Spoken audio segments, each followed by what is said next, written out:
Шәрі кітапты оқыған бәрі кітапты оқиды дейді. Сол шәрі кітапта сәлем туралы айтады. Сәлемде 100 сауап бар дейді. Бір сәлем.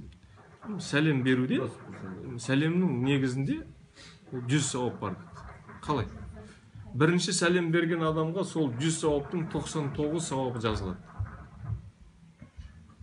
Ал сол сәлемге ассалаумағалейкум десе, оған жауап берген ва алейкумассалам деген адамға жауап бергенге ол бір сауап жазылады. Екеуі де сауап алады, бірақ көбін 99-ын бірінші сәлем берген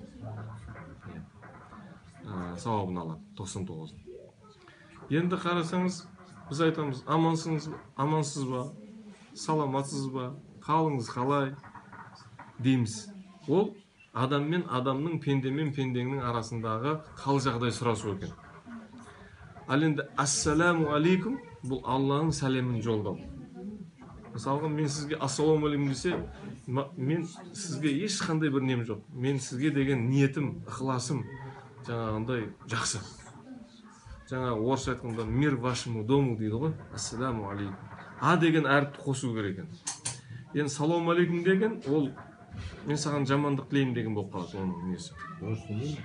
Сондықтан А деген әріпті қосса, ол Алланың 99 атын есімінің бірі ассалам деген есіммен сіз сәлем бересіз. Сонда ассаламу алейкум ва алейкумассалам. Біздің енді қазақтың әйелдері былай аналары деп айтайық, қыздары, келіншектері деп айтайық. Көбінесе біздің апаларымыз ойлайды.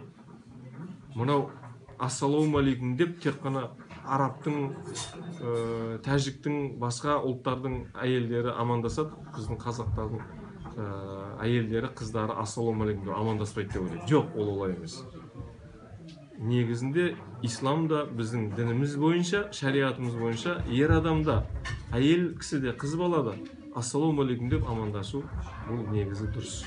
Пайғамбарымыз сүннеті бойынша, бұл шариғат бойынша. Ал енді егер де әйел кісі сізге бірінші сәлем бермесе, әдеп бойынша ер адам өзі сәлем бермейді, ассалауму алейкум деп.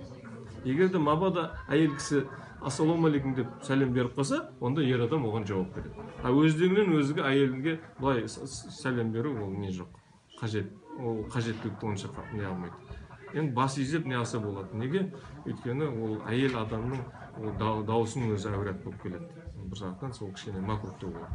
Ал сондықтан жаңағы исламда біздің шариғатымызда осындай